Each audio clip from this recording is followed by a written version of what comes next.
Hello, welcome back to the Spider's Web. My voice is a little better today, but I still don't want to be overdoing it by talking too much on here. But I do want to get this fella finished. So what I'm going to do is the same as I did for the engineer. I'm just going to paint him in front of you. First part I'm going to what do you call it? What's the word I'm looking for? Base coat, and then I'm going to do another video where I highlight everything. With this fella, however, I'm looking hard to see somewhere where I can put the blue areas, and I can't seem to find any. Well, I can't seem to find many, let's put it that way. There's that little lump there I want to do in blue, that bit over there. In fact, I've just noticed a little bit of that I should have disposed of. That's the thing with these models, sometimes you look, you don't see them, and then next time you look, there's mould lines. I'm sure there's a mould line fairy somewhere along the line that watches for you checking them out and then comes along and adds them when you've already sorted them out. But yeah, well, never mind, can't be helped. Right, so as I was saying, I'll find something a little finer to point out. Okay, so I'm thinking here is going to be the blue. Okay, and that little lump there will be blue. The rest will be white. On here, I'm thinking that area there, that area there, and that little area there will be blue. Behind the legs here, and that circular piece will be blue. In there will be blue. That area and there will be blue. I'll do that area there blue.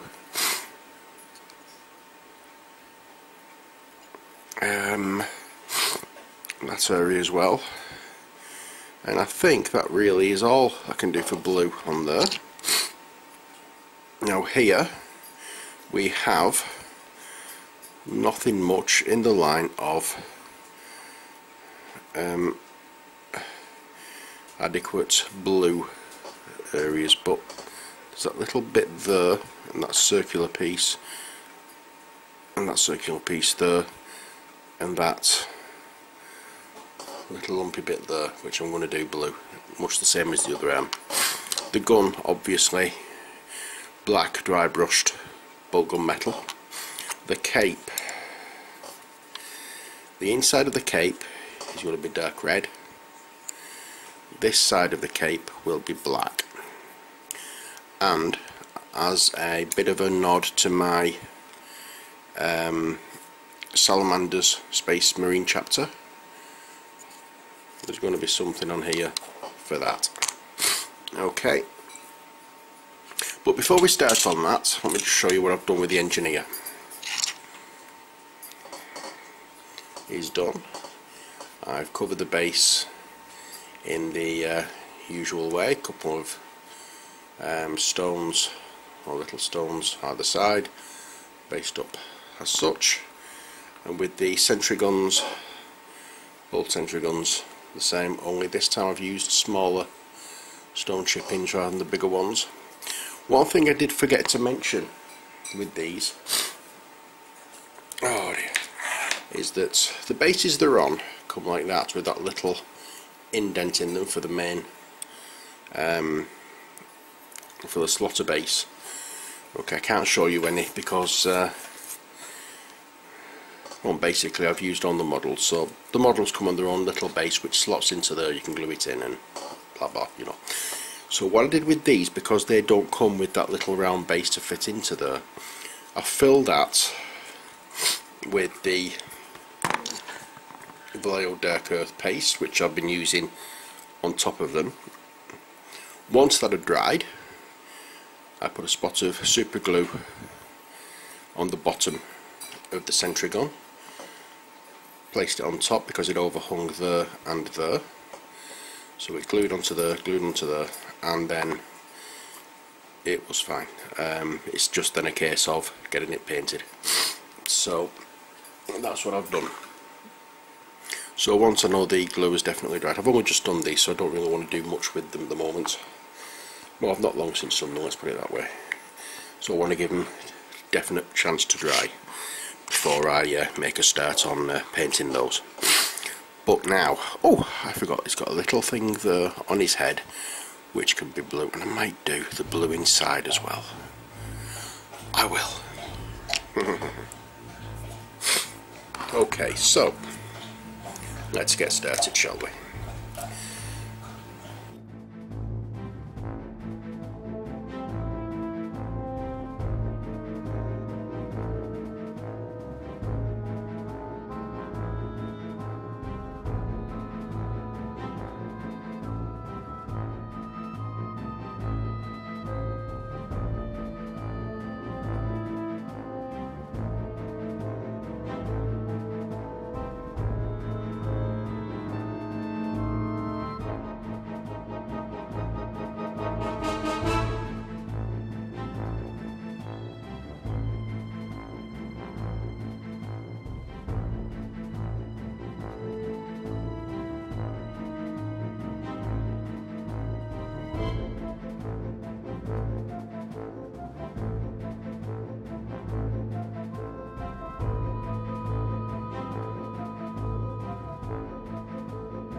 Okay, this is about it all I can do now for this video.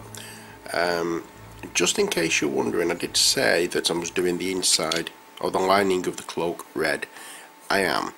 The brown, the Rhinox hide, is going to be the base coat for it because I wanted a fairly deep red, and brown is quite a good colour as a base coat for red. It adds that darkness rather than putting black over it. It gives it a different shade, if you get me drift. So that's the reason why I'm putting the brown over this as the base coat for the red. Also here I can't work out whether that's part of the gun or part of his arm, so I've done this as part of his arm, half and half. I've just made sure you see where the back of the gun is. It looks as though that's part of the gun. Well, to me that side looks as though it's part of the gun, and that side looks as though it's part of his hand. I'm going to have to change brushes in a bit because this one's getting a bit jaffed. This part here, so I'm not exactly sure what it is. I think it is part of his hand, but I can't work out where the gun is, but never mind. I will do that in white after, I think. But that so far is that. That's all I can really do at the moment. I've just seen a part where I need to just touch up with the Drakenhof Nightshade.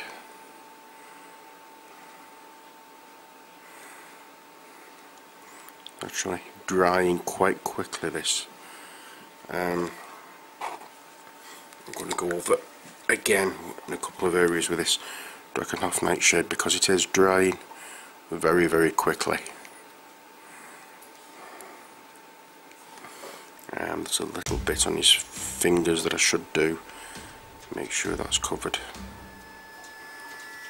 Okay, so that is it for this video. As I said, almost finished now. When I come back, I will be able to show you the Engineer and the Sentry guns finished, and we'll carry on with this model and see how we go with it. So until then, as always, take care, God bless, and bye for now.